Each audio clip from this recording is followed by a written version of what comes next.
Temos aprendido como as narrativas bíblicas funcionam e descobrimos que as histórias bíblicas têm semelhanças com outras histórias. As histórias bíblicas têm personagens, cenário e um enredo. E essas são as ferramentas básicas que um autor usa para nos ajudar a ver o significado e a importância dos eventos. Agora chegou a hora de aprender sobre uma última ferramenta que unirá todos esses elementos. Como identificar padrões de enredo na narrativa bíblica. O que você quer dizer com padrões de enredo? Bom, os autores bíblicos juntaram todos esses elementos, personagem, cenário e enredo, para criar uma série de padrões repetitivos que entrelaçam as histórias e as ligam umas às outras. Quando notamos esses padrões, vemos como ao longo de toda a Bíblia diversas histórias foram coordenadas para enfatizar alguns temas-chave.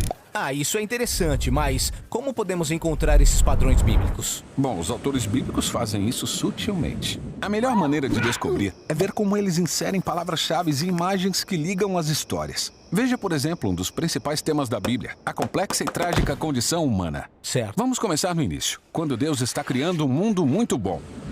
Certo, o texto diz 7 vezes, Deus viu que era bom. Então é claro que essas palavras são importantes. Agora veja, Deus escolhe 2 personagens chamados de ser humano e vida para governarem este mundo em nome dele. E diz que tudo é bom para eles comerem. Com exceção do fruto da árvore do conhecimento do bem e do mal. Então, os humanos duvidam de Deus. E em Gênesis está escrito que eles veem que é bom ter esse conhecimento. Depois lemos que eles desejam se tornar sábios. E finalmente, eles pegam aquilo que desejam.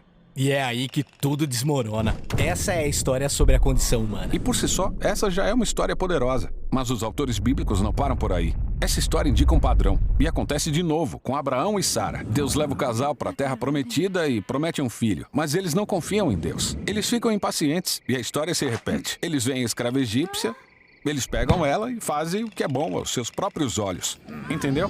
É, as histórias são parecidas. Então chegamos a Arão no Monte Sinai e lemos que ele vê e depois pega o ouro dos israelitas para fazer o bezerro de ouro. Ou então a história de Acã, que vê o ouro dos cananeus. Ele deseja o ouro e pega para si.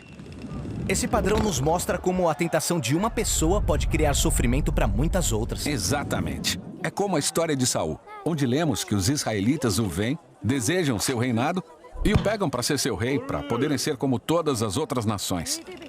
E o reinado de Saul leva à destruição dos israelitas. Temos também a história de Davi. Ele vê e deseja Batseba, pega ela para si e depois mata o seu marido. E então a família de Davi começa a se destruir.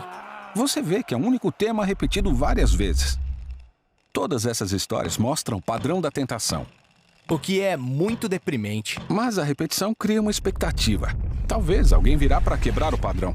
É por isso que as histórias de Jesus foram projetadas para levar os padrões até seu clímax. Sério? Sim, por exemplo, o que Jesus diz quando está perante sua maior tentação? Evitar a sua morte na cruz. Ah, não seja feito o que eu quero, mas o que tu queres. Então o padrão muda.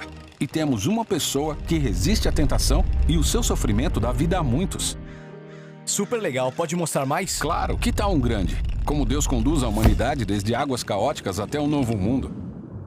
Começa na página 1, quando Deus separa essas águas escuras e caóticas. A terra seca surge como um lar para que os humanos floresçam. O padrão aparece novamente com as águas caóticas do dilúvio. Deus salva o seu remanescente, Noé e sua família, através das águas, para que eles possam pisar em terra seca e se tornar a humanidade versão 2.0. Essa narrativa básica lembra alguma coisa? Claro, a famosa história do Êxodo. Sim, exatamente. Ela conta como Deus salva do Egito seu povo escolhido, guiando-os através das águas até terra seca. Enquanto o faraó e seu exército são destruídos. O padrão se repete mais tarde com Josué e os israelitas. Eles atravessam as águas do Jordão e entram na terra prometida. Agora você pode ver como os autores bíblicos que vieram depois vão usar esse mesmo padrão em outras histórias. Como, por exemplo, Isaías. Ele tinha esperança de um novo êxodo, onde um novo rei conduziria o povo de Deus a uma nova criação. E nessa repetição, as nações se tornam as águas caóticas. Ah, então quando nós juntamos todos esses padrões, nós chegamos a Jesus. Sim, note como todos os evangelhos dão destaque à história de Jesus indo ao Rio Jordão. Ele entra nas águas e depois sai delas. Seu batismo. E é nesse momento que Deus anuncia que Jesus é seu filho que salvará o mundo do caos da nossa maldade e violência, passando pela morte e saindo vivo. E é por isso que o batismo se tornou tão importante para os seguidores de Jesus. Ele está se referindo à participação nesse padrão antigo, passar pelas águas da morte e seguir Jesus até a nova criação.